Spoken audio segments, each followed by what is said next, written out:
This is Walter Bosley, and I'll be reading a selection from Hollow Earth in the Puranas by Dean Dominic DeLucia.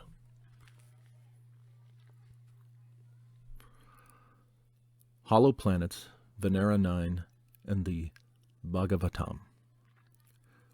A 1975 picture of Venus taken by the Venera 13 space probe corresponds to astronomers' typical descriptions of the planet, that it is a lifeless desert.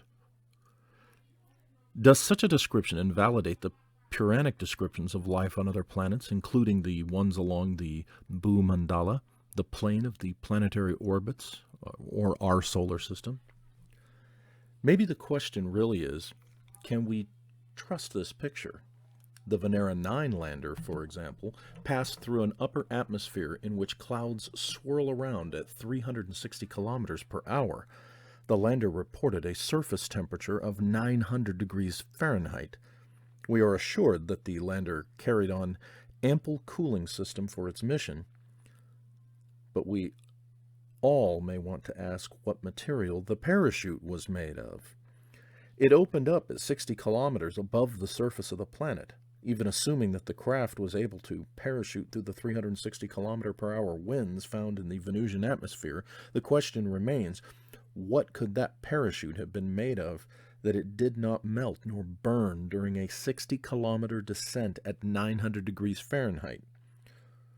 NASA seems to have met its match in the Russian Space Agency. The Bhagavad Purana paints a different description of the planet. In the 9th canto, 18th chapter, a narration describes the activities of Devayani, the daughter of Shukra, the predominating regent of the planet Venus.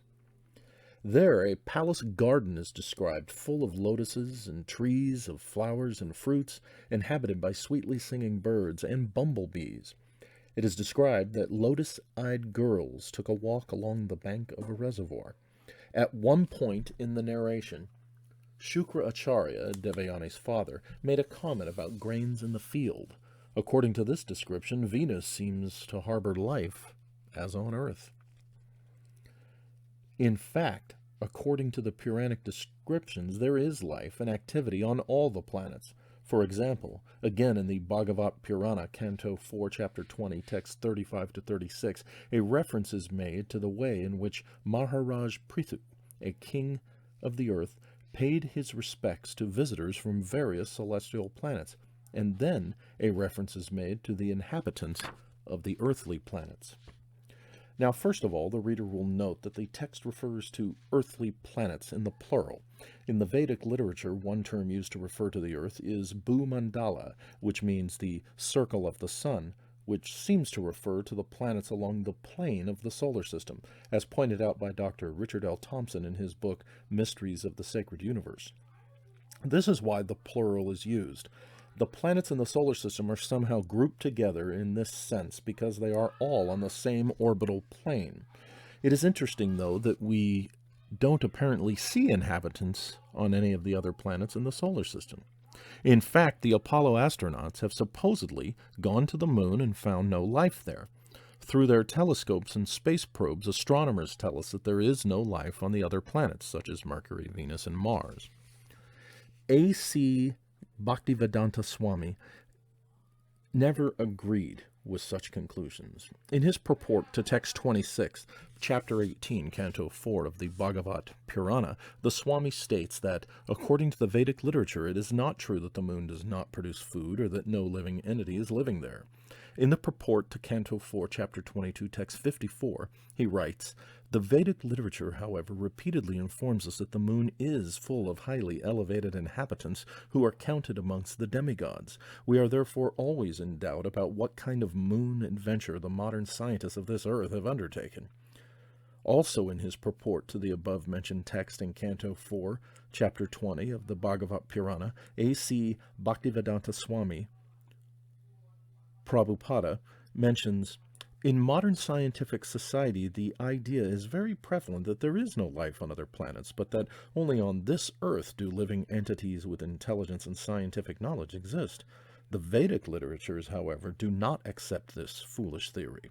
The Vedas give information that in all planets there are varieties of living entities.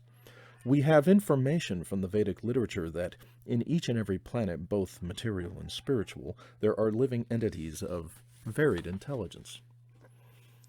It is important for followers of the Puranic version to understand these statements so that their faith in the entire Vedic presentation may not be shaken.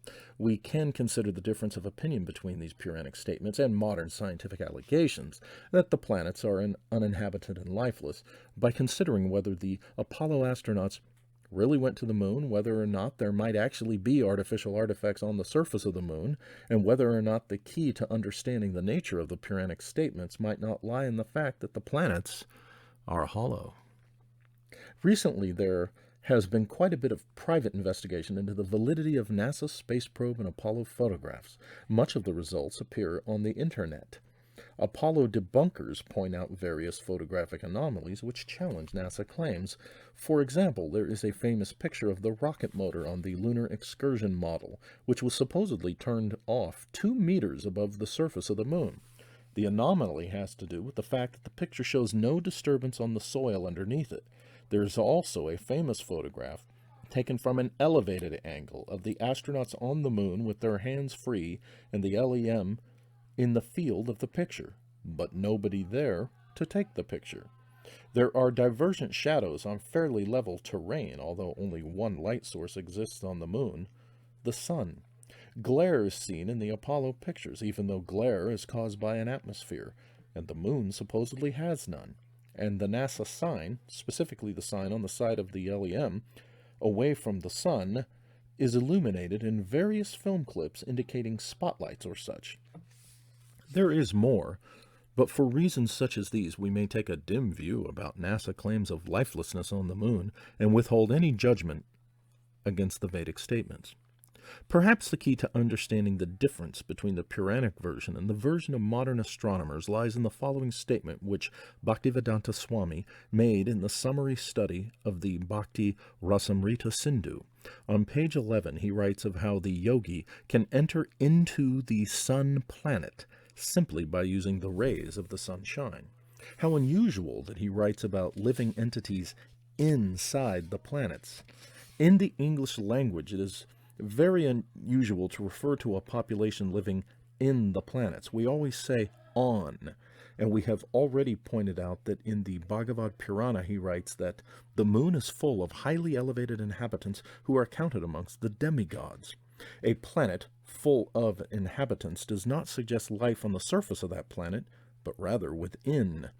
Could it be that the principal population of a planet lies in the planet's interior, and that, for example, the parks, lakes, and lush vegetation described in the Puranas in relation to the moon, Venus, and other planets exist inside of them, along with the inhabitants?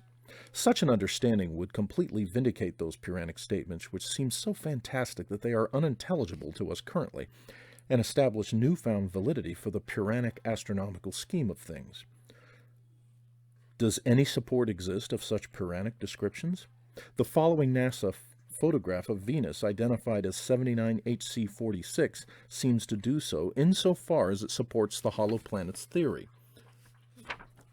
If Venus were hollow, then perhaps in this way the Vedic civilization could exist, not on Venus, but within. We can start with evidence of polar openings. Astronomers tell us that the atmospheric level above the Venusian North Pole is 15 kilometers lower than the rest of the planet.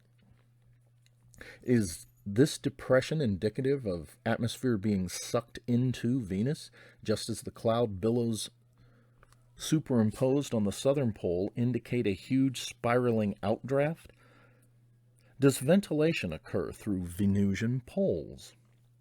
The reader will notice how the curvature of the planet's atmosphere changes as his or her eye approaches the southern pole. Several rounded, twirling clouds in their billows are obvious, and there seem to be several folds.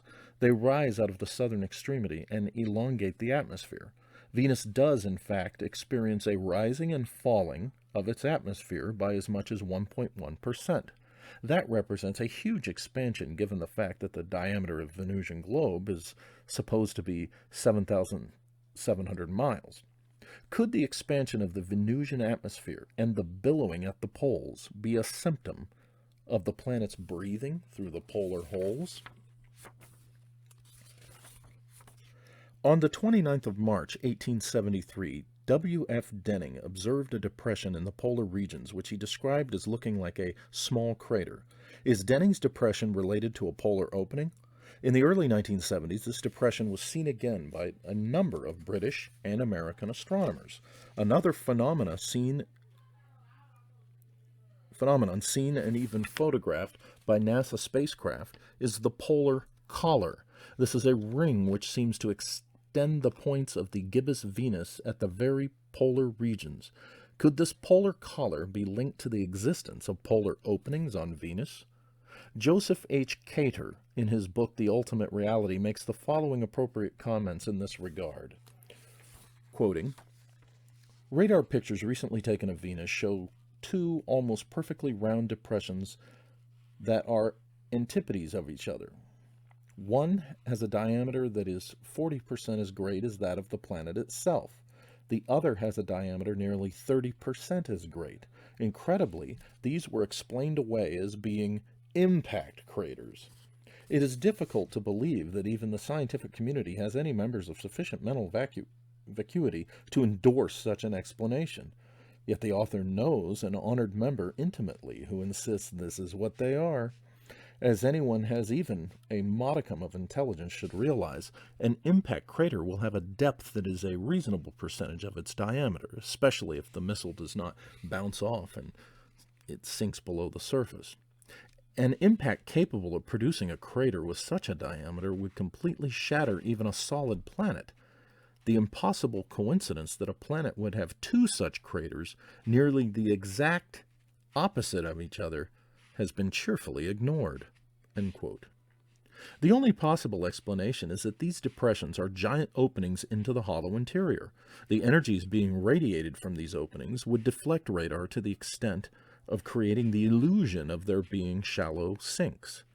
Venus, being closer to the sun and in full view of the binary, would require much larger openings to dissipate the heat that would build up in the interior. Other claims by NASA with regard to Venus, which are steeped in contradictions, are those of the dense clouds surrounding Venus consisting of sulfuric acid, and that the surface temperature is about 1,000 degrees Fahrenheit. Early pictures of Venusian terrain sent back by a probe which soft landed on the surface show a landscape very similar to that of the Earth or the Moon. Rocks were shown with sharp edges, and there was the usual evidence of normal ground erosion. The type of erosion that would be produced by a combination of high concentrations of sulfuric acid and 1,000 degrees Fahrenheit would reduce everything on the surface to a blob. The clouds on Venus undoubtedly consist of a tremendous mantle of water vapor and droplets, which would protect the surface and promote Earth-like conditions. Do the warmth and brightness of the Venusian poles tell a tale of polar openings? The infrared radiometer on the Pioneer Venus orbiter discovered an elongated emanation from the northern pole, 4,000 miles across, stretching down as far as 70 degrees latitude on each side of the planet. According to Gerald Schubert, it is a temperature feature, and it is bright. The atmospheric depression falls within this feature. What could cause these phenomena at the Venusian poles? Air currents to the interior, as well as interior illumination, answer that question very well. But the strangest sighting of Venus ever made was that by the respected German astronomer and selenologist Mädler in the 1800s. He once observed Venus as looking like a comet. His drawing of Venus showed two beams of light emanating from both its polar regions. These beams of light were pointed towards the sun and gave Venus the appearance of a comet with two tails. At the time, Mädler conducted several tests by changing eyepieces and moving his telescope to ensure what he was seeing was real. It remains to this day the strangest sighting ever made of this planet. So there is a varied base of evidence which reinforces the theory of polar openings on Venus. Furthermore, not only does Venusian phenomena help to establish the hollow planets theory, but the hollow planets theory helps to explain Venusian phenomena. For example, the long-standing enigma of the Y marking on Venus can now be explained. The powerful torrents in the NASA picture end up being deflected in the direction in which the planet is rotating, caught up in a Coriolis effect. This can be seen in the picture in the form of a dark streak of ultraviolet, which originates in the south polar cloud twirls in the NASA picture, and then streaks around the planet and lines itself around the equator. It is joined by a similar dark streak from the northern hemisphere of the planet. If hollow Earth advocates who are not professional astronomers can arrive at such conclusions from the little bit of data which makes it through NASA censorship, then how much more must NASA really know? Why is it that Venus has been entirely mapped by radar, except for the poles? Even commercial globes of Venus made available in catalogs and stores simply show flatness at the polar regions. These regions are places where inordinate illumination is observed, where the cloud level dips, where huge depressions have been observed with high rims around them, areas across which the gibbous horns from the illuminated side of Venus project themselves in an exaggerated manner, which are the sinkhole of vortices and which are the origin of wind patterns that cover the Venusian globe. Maybe the Russian Space Agency hasn't bested NASA after all, though it might be a close tie. The conclusions are obvious. Though readers of Vedic literature do have special reasons to accept that civilized life on Venus exists in the light of the Puranic descriptions, certainly no one should deny the possibility of an advanced human civilization on or inside Venus until the interior of the planet is peered into through the polar openings, and not by means of NASA probes or any Russian space agency. This is Walter Bosley, and I've just read a selection from Hollow Earth in the Puranas by Dean Dominic DeLucia.